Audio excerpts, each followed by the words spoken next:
What you see over there is a Škoda parts center. So if there are parts to be delivered for your car, well, they come from here, from Mladá Boleslav, for example. And I had my last meeting now here in the building behind me after 3 days in Mladá Boleslav, and now it's time to head back home.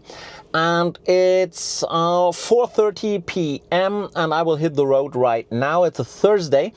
Simply because tomorrow on Friday there are a lot of holidays starting in several states in Germany. And going over Munich and through the Allgäu means traffic jams at its best. Last year it was one of the worst days to travel. Therefore I decided to drive already today. On this journey we have a couple of things to talk about, and of course we look at the route guidance and the charging and stuff like that. And we will drive into the night because 8 hours are ahead of me of driving. So as I said in another video, it will not be a purely night drive. We start at daylight, but we will also enjoy the night and have some good conversations. And I hope you'll stick with me. And now let's hit the road. As you see here, 94% SOC, and it's time to hit the road. Yes, it will be very, very late, or better rather, very, very early when I come home. And this is because we already have a lot of traffic jams. Look here at Prague. Prague is one horrible example of traffic gone wrong. There is simply no way to get past Prague in any meaningful way. You always have traffic jams. But what should I do? I have no other option than hitting the road, and whilst we're on the road, we have a nice chat. Finally, I managed it around Prague. Everything was jammed, the whole traffic there. It is just, it's so annoying. And my Škoda route guidance really guided me through the city of Prague, through streets I would never ever drive on my own, but well, it worked out. I was faster than, or with other routes it suggested, faster than the first route it got. And I even compared it with Google.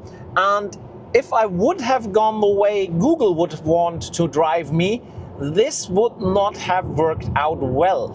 So in this case, I would say the Škoda navigation system was even a bit better than Google, or at least on par. And I was happy that I could follow it. And again, in Wernberg-Köblitz, so many charges here already done. You don't see it here in the charge planning. It is already removed. And for driving home, I take a 2-stop strategy instead of a 3-stop strategy I did in the other video. And currently the car thinks I will not make it to Ionity Lechwiesen here. Therefore, here's another charger. But this will be removed as soon as I have charged up enough. I'm now at 70%, I go to 80 here this time, yet the time didn't got better. It's still way after midnight when I come home. Since we are talking about cars, let's talk about cars. Especially, how do media creators, content creators, journalists and influencers get their cars? Of course, I can only speak for Škoda, simply because I only show Škoda EVs on my channel, yet I think it might be the same with other brands as well. And this also explains why we cannot show you always what you wanted to see. And it goes a bit like this with Škoda. Well, first off, there's something when you see me in the studio filming static videos with the cars. This is done a bit ahead of the public presentation of the car, and selected journalists, media creators and influencers from every market where this car will debut are invited to do those shots. You are not allowed to drive on them. You get an embargo, so you cannot publish the video before date time. And therefore, that's why you see so many of them all at once.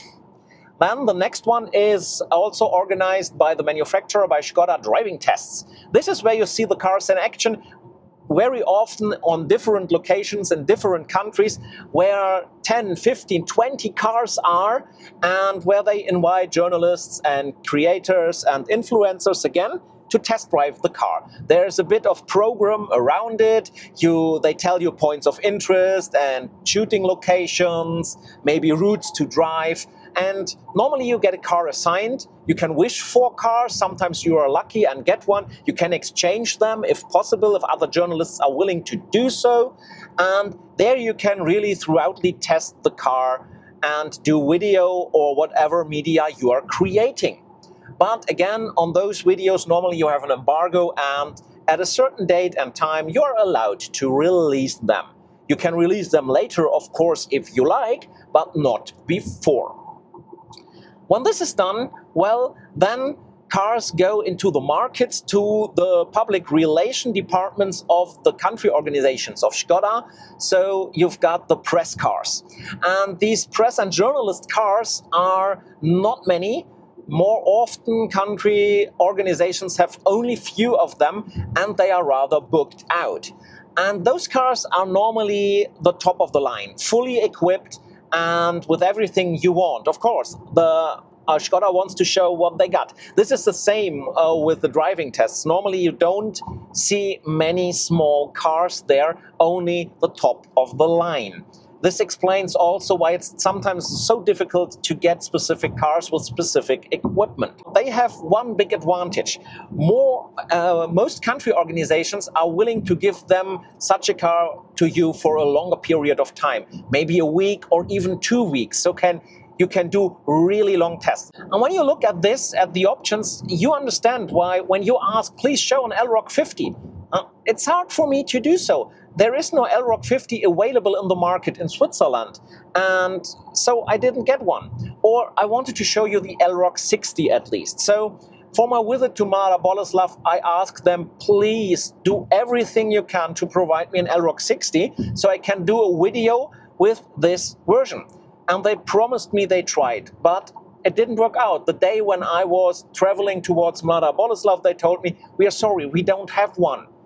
And of course, they have a lot there manufactured for those who bought that, but I cannot test drive a car which is already sold. So here we go. This leads to the problem also when you ask, please show standard suspension, not only the DCC. All those cars normally come with DCC, with every equipment. It's so hard to show you stuff which is only in the standard equipment or in lower tiers, simply because I do not get my hands on those cars, even though I always try to make this happen. Just plugged in for the second and last time on this trip. We're already charging 165 kilowatts, up to 20% already, plugged in with 14%. And here, past Munich, it's still 2 hours to drive for me. But do you know what's the best? The best is when it's so late and you get tired is a good cup of coffee, or in my case, a good cup of espresso. And I'm using my mobile espresso machine here. Yeah, I know, I advertise for this. I use this quite often. It always travels with me. It's USB-C rechargeable. You put water in up here. You get out 3 to 4 espressos with one charge. You can charge it up in your Enyaq. And the best thing is you can put in those capsules, but you can also put in real coffee like it is in this little box and get a real good coffee. Then just boil it. And yeah, you could drink it from that plastic cup which is attached to the machine. Yet I tend to go with style. So I have my espresso cup with me. And it's way better than the coffee over out of the machine from that rest station. Of course, it's not a barista machine like in an Italian restaurant, but it does its job.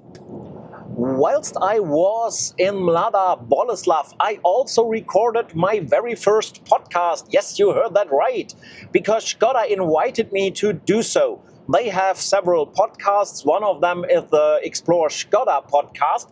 And this time they invited 2 influencers. One was me, and the other one was Teresa from the Czech Republic, a reporter for Autosalon, which is that automobile magazine in Czech Republic I heard you have to watch. And it was moderated by Rob Cameron, a BBC correspondent in Prague. And we were in a little podcast studio in Prague, recorded it. And for me, this was really a novelty just speaking without looking at a camera, without worrying about how to look into the camera and what to show, and simply just talk. You will find that podcast on the typical podcast platforms.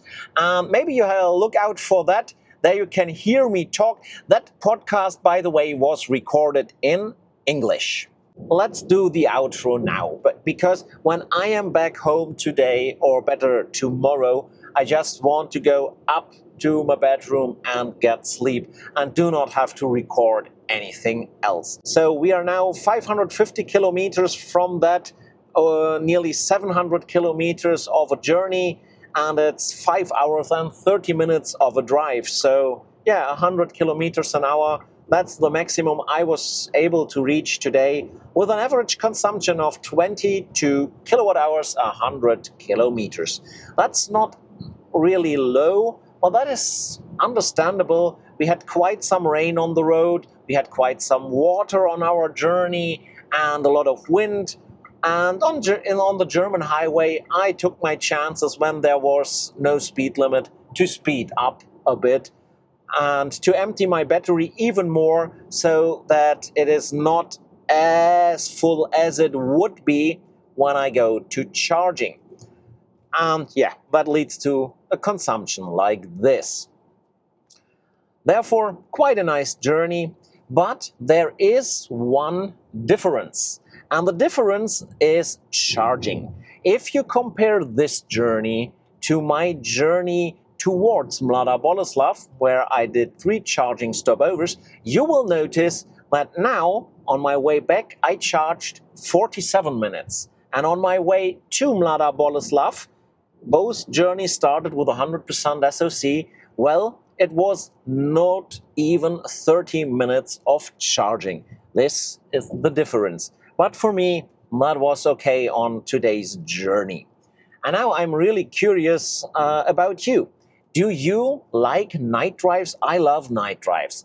I really like to drive at night when the highway is free or nearly free. Here are not many cars, and you're just on your own. You just can drive through the landscape, listen to some good music. Is that something you enjoy too? Well, that should be it for this episode of Electrified Speicher. If you like the video like this, please give it a thumbs up. Consider to subscribe to this channel so you do not miss out any new content, any new video. And the fun fact is, you do not have to watch every video. Simply watch those you enjoy and ignore those you don't care about. And then we see each other in one of the next videos that's of interest for you. And until then, stay full of energy.